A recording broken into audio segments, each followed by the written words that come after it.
भारत का रुपया अमेरिकी डॉलर के मुकाबले गिर रहा है। मंगलवार को रुपया 91 रुपए के नीचे चला गया। आज यानी बुधवार को इसमें सुधार देखा गया। रुपए में आ रही इस गिरावट के बीच भारतीय निवेशक परेशान हैं। शेयर बाजार पर भी इसका नेगेटिव असर देखा जा रहा है।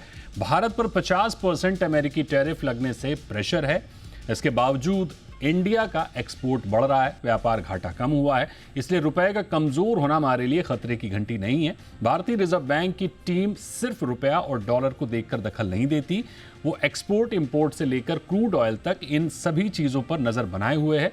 जब उन्हें लगेगा कि दखल देने की जरूरत है तो वो इसमें दखल देंगे। तो आज रुपए की कमजोरी का करेंगे एक्सपर्ट्स के साथ विश्लेषण। तो अजय सर, आपसे मेरा यही सवाल होगा कि रुपए में जो लगातार गिरावट देखने को मिल रही है, लेकिन इस बीच हमने देखा कि अमेरिका से प्रतिबंध होने के बावजूद भी, टैरिफ के ऊंचे रेट होने के बावजूद भी जो हमारा एक्सपोर्ट है वो बढ़ा है, नंबर्स अच्छे आए हैं। तो ये जो रुपए की गिरावट और एक्सपोर्ट का बढ़ना, इन सारी चीज़ों को कैसे देख रहे हैं आप, कैसे विश्लेषण कर रहे हैं सर इसका?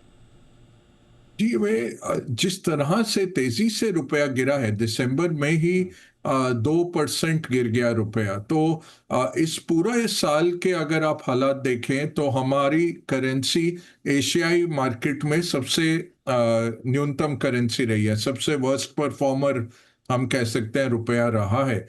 6.25% नीचे हो गया। थाईलैंड की करेंसी 8% ऊपर है। जापान ऊपर है अमेरिका के मुकाबले।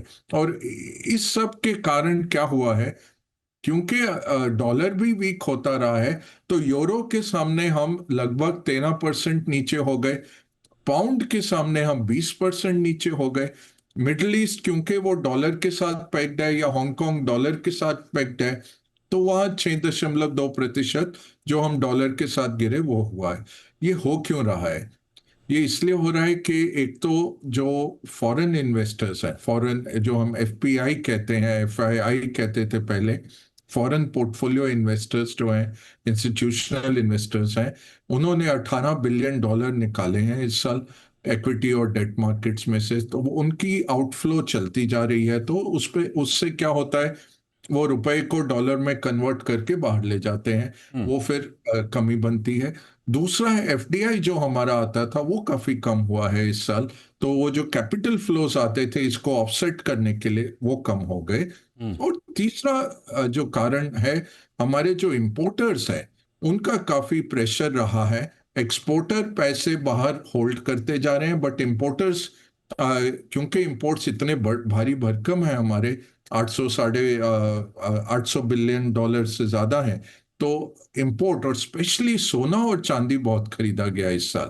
तो वो बड़ी तेजी से बढ़ा सोने और चांदी की खरीदारी, उसके कारण भी डॉलर बहुत जरूरत पड़े, इंपोर्टर्स ने आके डॉलर खरीदे, उससे भी रुपए पे सप्लाई डिमांड के तौर पे इंपैक्ट आया। तो फ्लोज, मार्केट के फ्लोज, कैपिटल के फ्लोज कम हुए, मार्केट के फ्लोज नेगेटिव हुए, और साथ में इंपोर्ट का जो प्रेशर रहा रुपए पे, ये तीनों मिलके हुआ। और फिर जो आपने बहुत सही बात की, सेंटिमेंटली क्योंकि डॉलर, ये यूएस और इंडिया की ट्रेड डील नहीं हो पाई, सेंटिमेंट काफी बिगड़ा उससे। यही लोगों को आशंका है कि ये और बिगड़ सकता है क्या माहौल, क्या वो सर्विसेज को भी ले आएंगे, क्या फार्मा को भी ले आएंगे टैरिफ के तहत। वो सब चीजें रखते हुए सेंटिमेंट भी बिगड़ा रुपए की तरफ। ठीक है अजय सर, हमने देखा कि आरबीआई इस समय लगभग वेट एंड वॉच की स्थिति में है।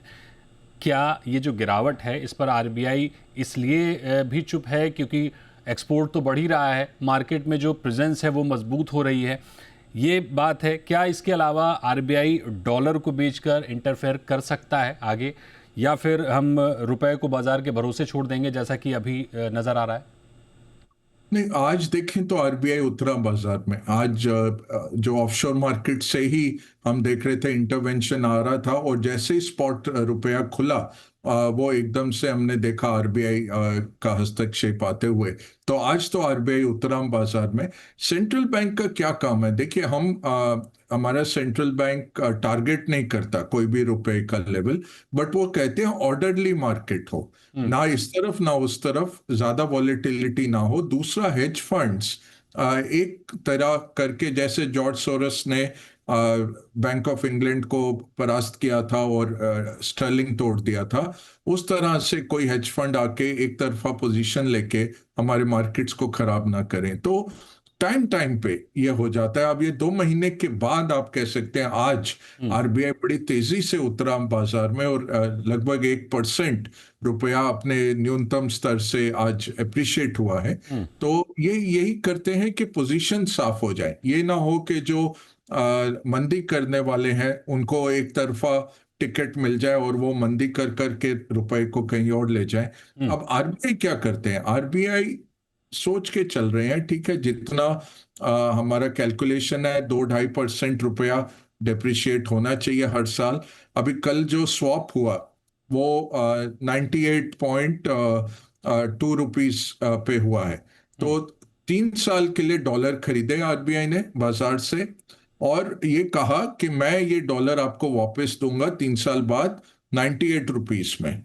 तो आज हम 91 पे हैं, मैं 98 पे दूंगा, मतलब 3 साल में मेरा डिप्रिसिएशन 7 रुपए होगा, लगभग 2.8% प्रति साल मुझे डिप्रिसिएशन होती दिखती है। वो डॉलर आज उतरा होगा बाजार में, तो वो जाके डॉलर बेचे और रुपए को आज सुरक्षा प्रदान की। अब ये हो जाता है बहुत ज्यादा आप करें तो आपके एफएक्स रिजर्व्स पे हानि हो जाती है। एक तरफ से अच्छा है जब रुपया नीचे जा रहा है तो आपके एक्सपोर्टर्स को इससे सपोर्ट मिल रहा है, बट बाकी जो इकोनॉमी है उसको हानि होती है। तो आपका जो जितना तेल का इंपोर्ट आ रहा है वो महंगा हो जाता है, इंपोर्टेड इन्फ्लेशन आती है, बट इन्फ्लेशन अभी कम लेवल पे है। और अगर आरबीआई की मीटिंग्स में भी आप देखें दीपक जी, उन्होंने यही कहा था कि टैरिफ का इंपैक्ट हम अभी देख रहे हैं और ये स्थायी नहीं है, अस्थायी है। टैरिफ का इंपैक्ट हमें यही उम्मीद है कि ट्रेड डील हो जाएगी, इसलिए हम कोई ज्यादा एफएक्स में हम सोच विचार नहीं कर रहे। बट ये जो 91 का लेवल टूटा, आई थिंक वो आरबीआई ने बोला अब थोड़ा उतर जाना चाहिए बाजार में। 2% दिसंबर में गिरा है तो आज वो जरूर आए। अब ये नहीं है कि ये रोक पाएंगे, ग्रेजुअल इरोजन डिप्रिसिएशन होगा ये रुपए का। आप ये सोच के चलिए 2 से 3% के बीच में साल का रुपया नीचे जाता है हमारा। ठीक है, इसको सर थोड़ा आम आदमी की नज़रिए से समझने की कोशिश करते हैं कि जैसा कि आपने बताया कि जब डॉलर महंगा होता है, रुपया कमज़ोर होता है, तो इंपोर्ट हमारे लिए काफ़ी महंगा हो जाता है। क्रूड सबसे बड़ी बात है, क्रूड है, गैस है, खाने वाला तेल है, या फिर और भी तमाम चीज़ें जो भी हम इंपोर्ट कर रहे हैं वो महंगा होता चला जा रहा है। जाहिर तौर पर जब महंगा ख़रीदा जाएगा तो महंगा बेचा जाएगा। तो जो मार्केट में महंगाई बढ़ेगी उसका इम्पैक्ट हम कब तक देखेंगे? किस तरह मार्केट में इस रुपए की गिरती जो साख है उसका असर दिखेगा?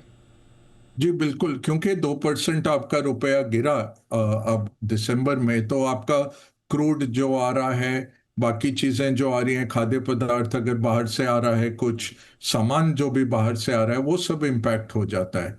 तो ये बहुत सही कहा आपने, इसका इम्पैक्ट लगभग 1-2 महीने में आ जाता है। तो जो हम 0.25 कर रहे थे वो ऑलरेडी 0.75 पे आया सीपीआई, वहां से बढ़कर इसमें 1-1.25% तक जा सकता है। क्या होता है, पूरा 2% नहीं आएगा क्योंकि आपकी इकोनॉमी बहुत बड़ी है।